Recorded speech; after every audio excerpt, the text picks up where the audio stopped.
She had been taking supplies from the building's storage room for 3 years, not much at a time. Never anything that would show up on the monthly inventory report. Just canned goods, a few blankets, whatever the maintenance budget treated as negligible. She wrapped them in canvas tote bags and carried them out the service exit at 9:45 every Thursday night after her rounds. He had been watching for 2 weeks. Tonight, Marcus Booker followed her. He moved through the Atlanta dark half a block behind her, his 6'10" frame wrapped in a plain gray hoodie he pulled from the back of his truck before he got out. He had worn that hoodie the first time he walked through a neighborhood nobody was supposed to care about. He wore it tonight for the same reason. He wanted to see things the way they actually were, not the way people arranged them for someone who owned 47 properties across 6 southeastern states. He told himself he already knew what he was going to find. A transaction, a favor owed, someone she was connected to who needed things. He had built Cornerstone Capital Group across 22 years by being right about people before they told him who they were. He told himself that right up until he heard her voice.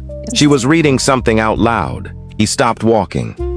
He stepped off the sidewalk into the shadow of a service alcove and looked through the gap of a rusted chain-link gate at what the darkness held. A condemned lot on the back side of the Westview neighborhood. He knew this lot. Meridian Commons, a mixed-use development that had stalled 4 years ago when the developer defaulted on the construction loan. He had been approached as a potential buyer 6 months back. The numbers had not made sense at the time. He had not thought about it since, but tonight, he thought about it.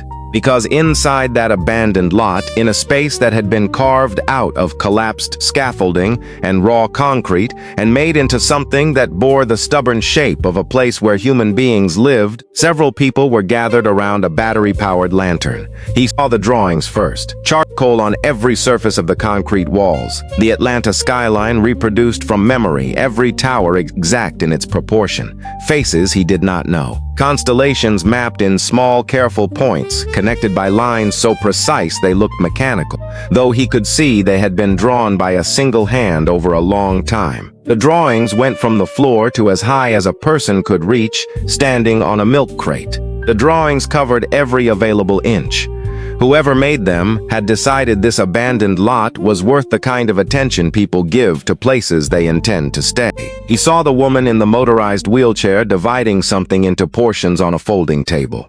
Her hands moved with the efficiency of someone who had done this so many times the motion had left her mind and settled entirely in her fingers. She counted by weight, by eye, with the calm of a person who had long ago decided that fairness was not an ideal but a practice. In the corner, a young man sat with his back against the drawing-covered wall and did not move. His eyes were on the woman reading, not on the words. On her face, the way a person watches a lighthouse. And Marcus saw Delia Crawford, his property manager, the woman he had spent 2 weeks building a careful, documented case against. Sitting at the center of all of it, under the lantern, with a worn spiral notebook open across her knees. The notebook looked like it had been carried a long time.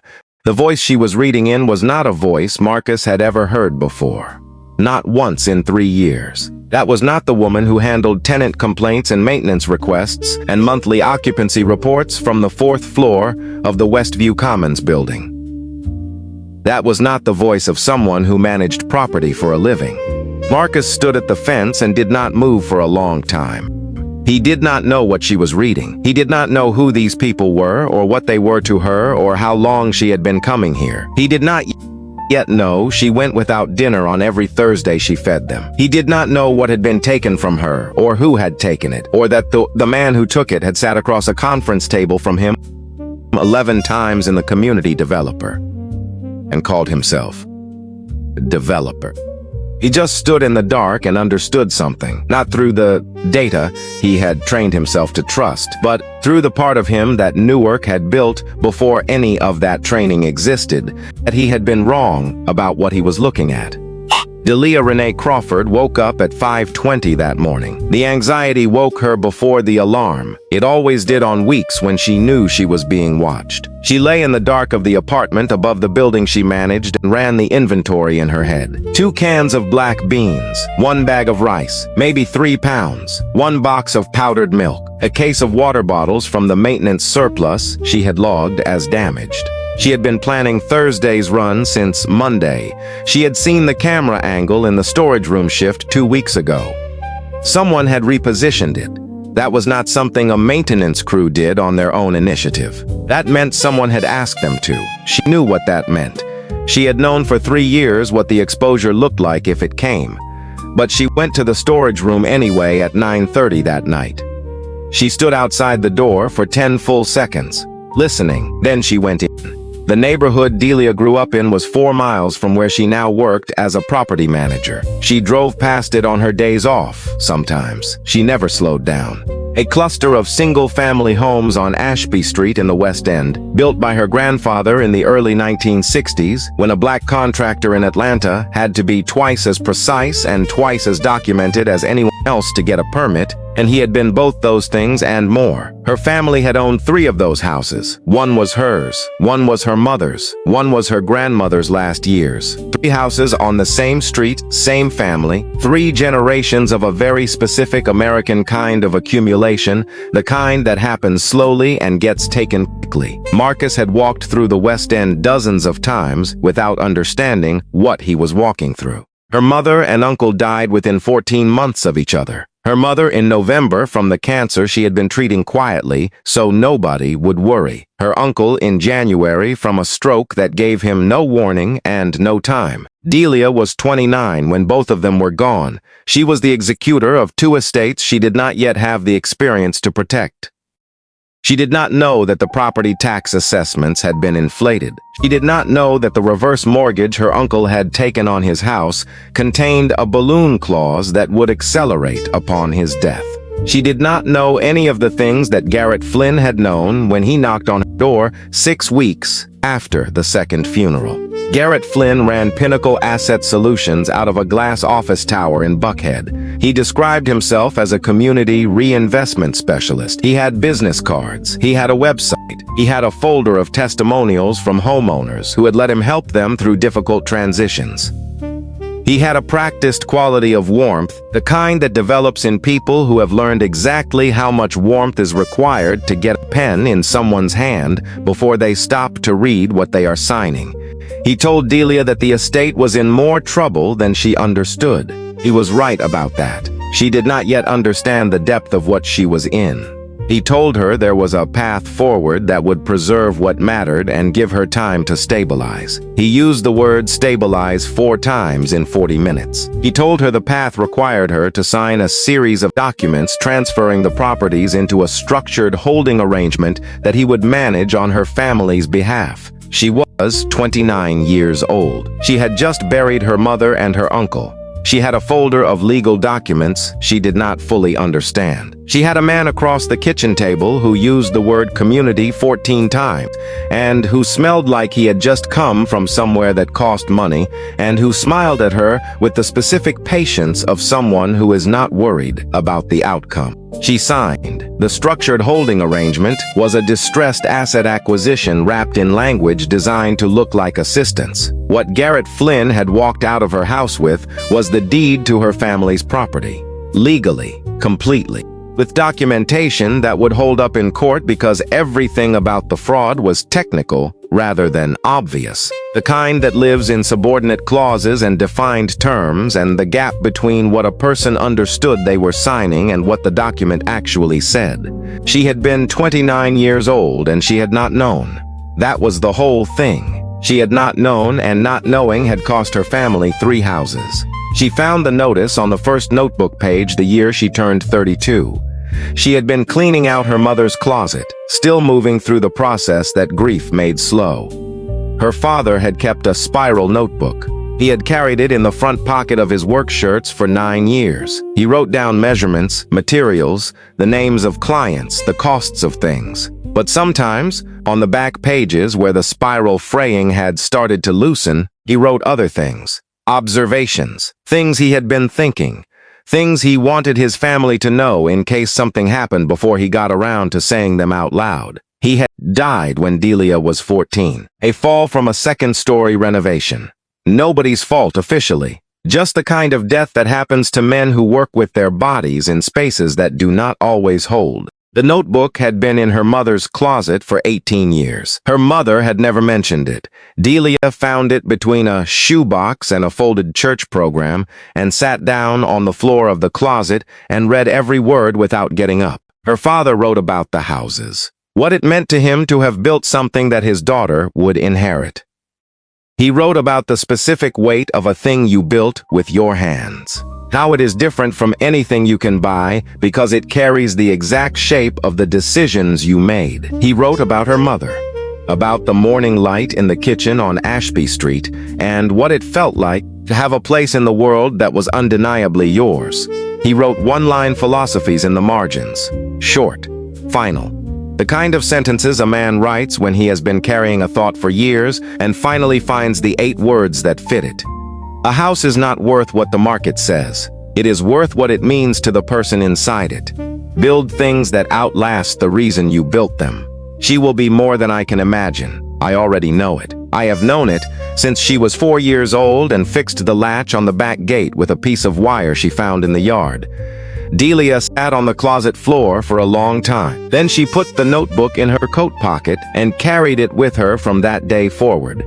Through the years of renting other people's apartments, through the job at the property management firm, then the promotion, then the position with Cornerstone Capital that she had taken because a man named Marcus Booker had a reputation for running buildings that treated tenants like people rather than liabilities.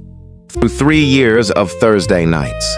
She read from the notebook on those Thursday nights. Not all of it. The observations, the one-liners. The letters her father had written directly to her, what he saw in her when she was small, what he hoped she would understand about herself by the time she was old enough to need it.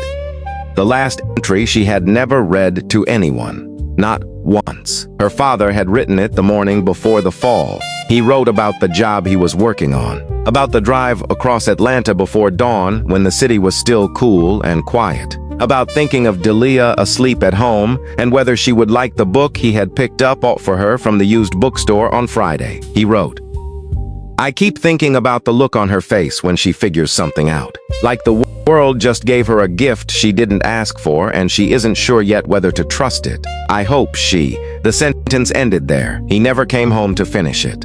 Delia had read every other entry to Marcus, Janelle, and Devin across 3 years of Thursday nights, the letters, the one-line philosophies, the mornings her father described, the last entry she kept. She was not ready to share it. Reading it out loud meant releasing it into the world, and the world had already taken enough of what her father left behind. Now, 2 weeks before the night Marcus followed her, she had begun to feel the shape of what was coming. She had begun to feel the way you feel when you have been surviving quietly, and the quiet starts to cost more than it used to. Marcus Booker had built Cornerstone Capital Group across 22 years of decisions that most people in Atlanta's commercial real estate world had not thought anyone in his position would make. He had grown up in Newark with a mother who cleaned offices overnight and a father who drove delivery trucks until his back gave out, and he had carried that into every room he walked into afterward, not as a story he told for effect, but as the actual architecture of how he made decisions. He bought distressed properties in neighborhoods that banks had written off. He renovated them to livable standards. He hired local contractors. He kept rents at levels that did not require tenants to choose between housing and other basic costs. None of this was charity. He was clear about that with everyone who asked, including himself. It was a business model built on the premise that stability produced returns that volatility could not match over the long term. He had the numbers to prove it. He had been proving it for 22 years. He also had a partner. Garrett Flynn had been introduced to Marcus 7 years ago through a mutual contact in the Atlanta commercial lending world. Flynn ran Pinnacle Asset Solutions. He described himself as a specialist in community-adjacent development. He brought deal flow. He knew which properties were about to become available and why. He had a network of connections in city permitting that Marcus used repeatedly and to genuine effect. The partnership had produced 4 profitable developments and a professional relationship that Marcus had described in 3 separate interviews as one of the most effective working relationships he had in the business. He had never looked closely at how Garrett Flynn sourced his properties. He had not thought there was a reason to look. The night he followed Delia, Marcus stood at the fence for 11 minutes. He watched Delia read from the notebook under the lantern. He watched the woman in the motorized wheelchair, whose name he did not yet know was Janelle Okafor, divide portions with the methodical care of someone who had decided that equality was not optional but structural. He watched the young man in the corner, whose name he did not yet know was Devin Reese, track Delia's face with the fixed attention of a person who has decided that one face in the world is the thing that tells them where they are. Devin had been 19 when an assault on the MARTA platform at 5 Points left him with a traumatic brain injury that stripped most of his short-term memory. What happened yesterday was mostly gone by morning. What happened last month did not exist. But the faces of the people who had been there when he woke up in the Grady emergency room and did not know where he was, those faces had stayed. In a mind that lost nearly everything else with a regularity he could not fight, 3 faces held. Janelle, Marcus, a volunteer he had met later, and Delia. He had been told what happened to him many times. Each time was the first time. But those 3 faces remained, and in a life without the anchor of continuous memory, 3 faces that stayed were everything. Every Thursday, when Delia's footsteps reached the gap in the fence, Devin turned before she was fully through. Not toward the sound, toward her. The way you turn toward something your body has decided is safe before your mind had time to form the thought. He always said the same thing. You came back. Not a question. A confirmation. The nightly verification of the one true fact his brain had decided to hold above everything else the injury kept trying to wash away. She always has answered the same way. I always come back. She meant it as reassurance. He received it as proof, which, for 3 years running, without a single exception it had been. Marcus walked back to his truck that night, through streets he had driven 100 times as an owner, and had never once driven as someone who understood what was on them. He drafted the termination in his head before he reached the truck. Clean. Documented. Effective immediately. The language came without effort. He had written that letter before. His mind produced the structure automatically the way it produced most things he had done often enough. By the time he pulled out of the parking spot, he hated himself for how fast the structure had come. He drove home to his house in Cascade Heights. He sat at the kitchen table. He opened his laptop. He pulled up the termination template he had not used in 3 years. He read the first 2 lines and then he closed it. He sat there for 40 minutes. He was thinking about the drawings on the concrete walls. He was thinking about the woman in the motorized wheelchair, counting portions in the dark with the precision of someone who understood that 1 equal serving would cost more than just the food. He was thinking about the young man who turned toward footsteps before they were audible. He was thinking about a notebook that had been carried a long time and a voice he had never heard in 3 years of professional transactions. He was thinking about the West End and the houses on Ashby Street. He was thinking about Garrett Flynn. Because 3 weeks before he repositioned that storage room camera, Marcus had been reviewing the Meridian Commons acquisition proposal again, looking at the title chain on the adjacent parcels, and a name in the chain had pulled at something he could not immediately identify. He had flagged it without knowing why and moved on. Tonight he knew why. He opened a different document. Property records, title histories. He had access to all of it. He had a forensic accountant on retainer who had done work for him twice before. He had a real estate attorney in Midtown who had spent 15 years unwinding exactly the kind of transaction he was starting to understand had happened on Ashby Street. He picked up his phone. It was 11:47 at night. He called the attorney anyway. Delia came through the service entrance at 10:22 and found Marcus sitting at the kitchen table in the building's management office with a glass of water and a laptop and the specific stillness of a person who has decided they are not leaving until something is finished. She stood in the doorway with the canvas bag in her hand and waited. She had been waiting her entire life for exactly this kind of doorway, the kind you walk into knowing what is probably on the other side, walking in anyway because you ran out of alternatives a long time ago. How long, Marcus said. 3 years. Every Thursday, he looked at the bag, then at her, then at the table between them. You grew up on Ashby Street, he said. Delia did not move. I know the houses, I know the block, I know the title history on all 3 parcels going back to your grandfather. He paused. I know Garrett Flynn. The management office was quiet enough that the fluorescent light above the desk was audible. I did not know he was the one who took your family's property, Marcus said. I want you to understand that before anything else happens in this conversation. I did not know what he was doing, or how he was doing it, or who he was doing it to. The work we did together, I believed it was clean. I was wrong to believe that without looking. That is on me. He turned the laptop toward her. On the screen was a document, property records, title transfers. The Ashby Street parcels traced through 6 years of transactions, each one moving the ownership further from Delia Crawford and deeper into a holding structure that bore no obvious connection to Pinnacle Asset Solutions but was, if you followed the chain of registered agents and LLC filings across 3 counties, entirely Garrett Flynn's. Delia looked at the screen for a long time. She had known she had been wronged. She had known since she was 29 years old, sitting at her kitchen table, with a pen in her hand and a grief she was still in the middle of, and a man across from her who had prepared for this meeting more carefully than she had. She had known the shape of it, but she had not seen the numbers. She had not seen the specific, documented, legally traceable architecture of what had been done to her and what it had cost. She looked at the screen and understood for the first time the full scale of it. I want to help you get it back, Marcus said. He closed the laptop. Not because I have something to prove. Because what was done was wrong, and I had a hand in it without knowing, and that is enough reason. All 3 houses, she said. Everything that can be recovered, he said, starting with the title. Garrett Flynn did not respond the way Marcus expected. He did not reach for a lawyer immediately. He called Marcus.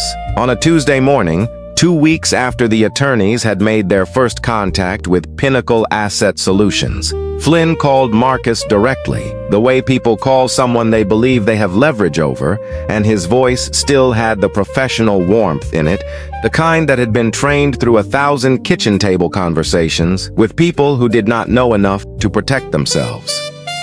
He said there had been misunderstandings. He said the transactions had been entirely legal. He said the homeowners involved had been informed of their options and had made their choices freely. He said that the market conditions at the time had been difficult and that he had provided a service that nobody else had been willing to provide. Marcus let him finish. Then Marcus said, the woman whose family's houses you took has been managing one of my buildings for 3 years. She has been feeding 3 people out of the maintenance supply budget every Thursday night for those 3 years, going without her own dinner to do it, because she did not have anything else to give. I have watched that. I know what that kind of does it anyway. And I know what kind of person does it anyway. Flynn said nothing. Marcus said, the attorneys will be in touch. Don't call this number again. He hung up. The legal process moved faster than Delia had expected. Marcus funded it completely. The attorney in Midtown had seen the specific structure Flynn used before, in 3 other cases from the same period, in 2 other Atlanta neighborhoods.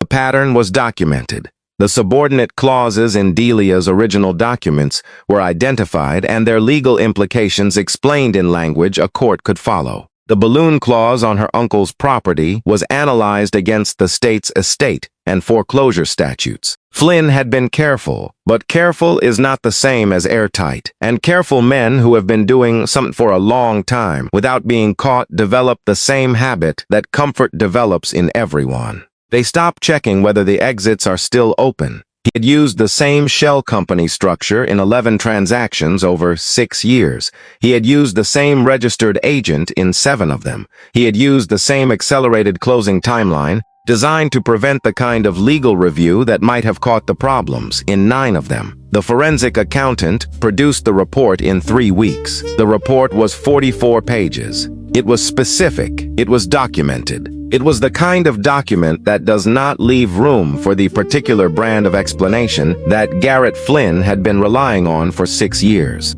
The first hearing lasted 23 minutes. Flynn arrived with 2 attorneys and a demeanor that had not yet adjusted to the fact that the room he was in was different from the rooms where his demeanor had always worked. The attorneys were good. They were not good enough. The documentation was not a matter of interpretation. It was a matter of following a sequence of transactions to their source and acknowledging what the source was. Flynn lost the title to the 3 Ashby Street properties. He lost the recovered proceeds from 2 subsequent sales he had made on related parcels in the same block. He lost the shell company and everything in it that could be traced and valued. The Georgia Real Estate Commission received the forensic accountant's report as separate filing. The state licensing board opened its own investigation 14 days after the court judgment.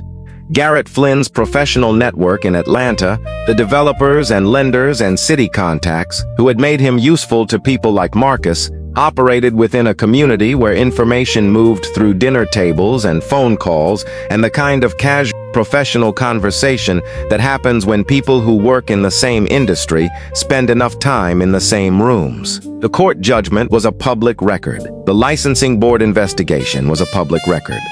Public records in Atlanta's commercial development world did not stay private for long. The community of people Flynn had been comfortable with for 6 years found out exactly who he was and what he had done, not because Marcus announced it, but because the process was visible and the documentation was specific, and once you knew where to look, it was impossible to look away. Garrett Flynn had spent 6 years building a reputation as a specialist in community reinvestment. He had used that reputation to access rooms where people trusted him and kitchen tables where people were grieving and did not have the knowledge to protect themselves.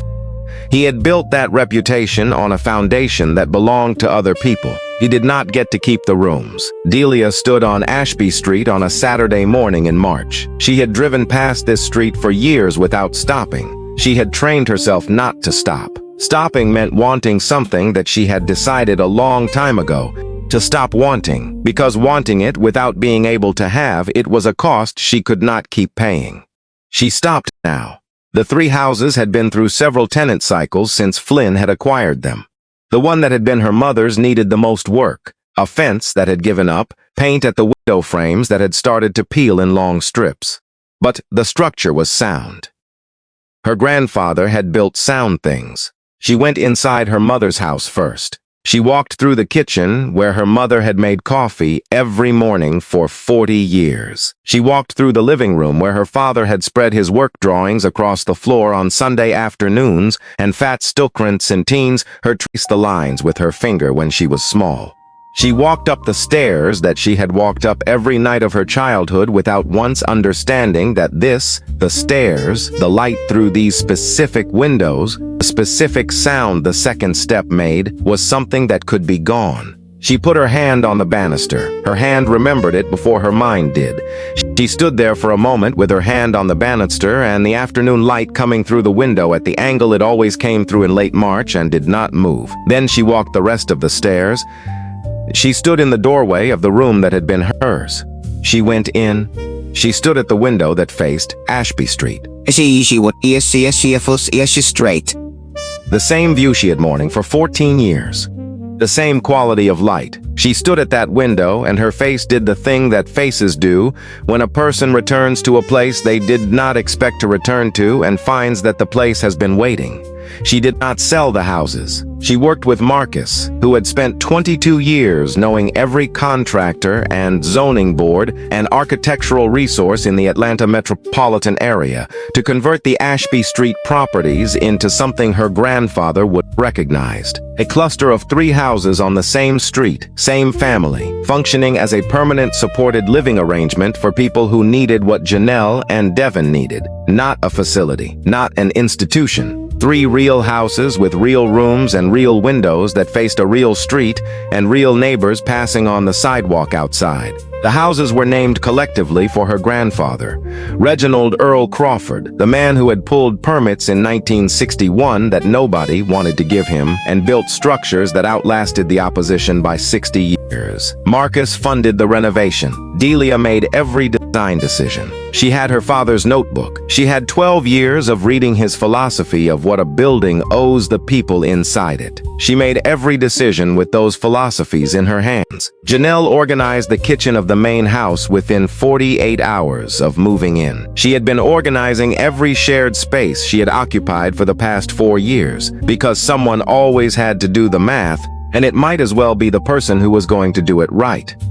Devin walked through the front door of the middle house, the one that had been Delia's as a child, and looked at Delia standing in the hallway of her family's home. "You came back," he said.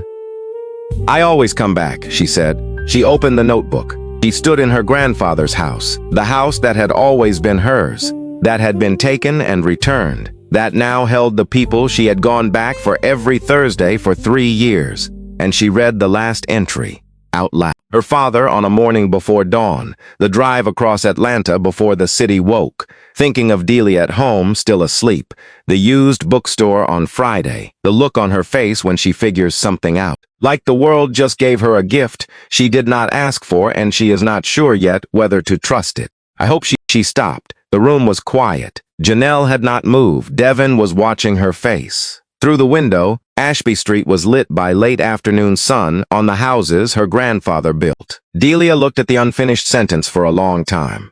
Then she finished it. In her own words, for her father, for her grandfather, for Janelle and Devin.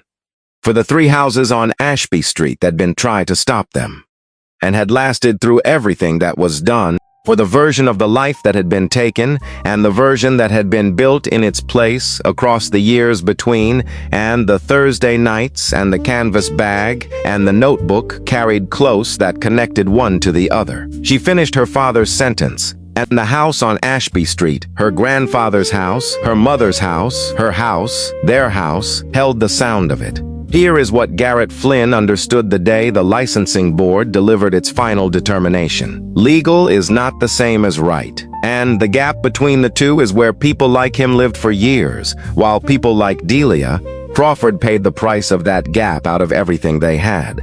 He had taken 3 houses from a 29-year-old woman who was still in the middle of losing her mother. He had done it legally. He had done it with paperwork designed to look like assistance and a warmth designed to feel like community. He had done it and never once stood in a doorway at 10:22 at night and looked at what it cost the person on the other side. The court made him look. The licensing board made him look. The Atlanta Development made him looked. Ed, who had trusted his reputation, made him look. By the time he finished looking, there was nothing left of the professional life he had built. On that gap between legal and right, his company was dissolved, his license was revoked, his network of relationships, every developer and lender and city contact who had taken his calls for 6 years had stopped taking them. He sat alone in the office tower in Buckhead that he had paid for with money that belonged to families who could not protect themselves. And he understood finally and completely that he had built his whole life on a foundation that was never his. There is a particular kind of person you walk past every day without seeing. They manage your building. They handle your maintenance requests. They show up on Thursdays with canvas bags and steady hands and a voice you have never heard them use in 3 years of professional conversation. They are holding more than you have ever tried to hold. They are giving more than you have ever thought to ask about. Garrett Flynn took 3 houses. Delia Crawford took cleaning supplies and canned goods. The world had a word for what Delia did. The word was wrong. Think about that for a long time. Marcus Booker grew up in Newark, watching his mother come home at 4 a.m. from offices that would never know her name. He built 47 properties and a 22-year reputation on the belief that buildings owe the people inside them more than shelter. He almost fired a woman for feeding people out of a supply budget. He is the first to tell you that what stopped him was not his wisdom. It was a gate in a chain-link fence and a notebook on a battery lantern and the sound of a voice he had never heard before in 3 years of thinking he knew who he was dealing with. The lesson is not that rich men have secret hearts. The lesson is simpler and harder than that. Look at who is holding things together in your life right now. Not the people who announce it, the ones who just keep showing up. The ones whose voice you have never actually heard. The ones who go home hungry on the nights they make sure nobody else does. They are around you. They have always been around you. The only question is whether you will see them before it is too late or after. What is one person in your life right now who keeps showing up quietly without being asked? Tell me in the comments. I read every single one.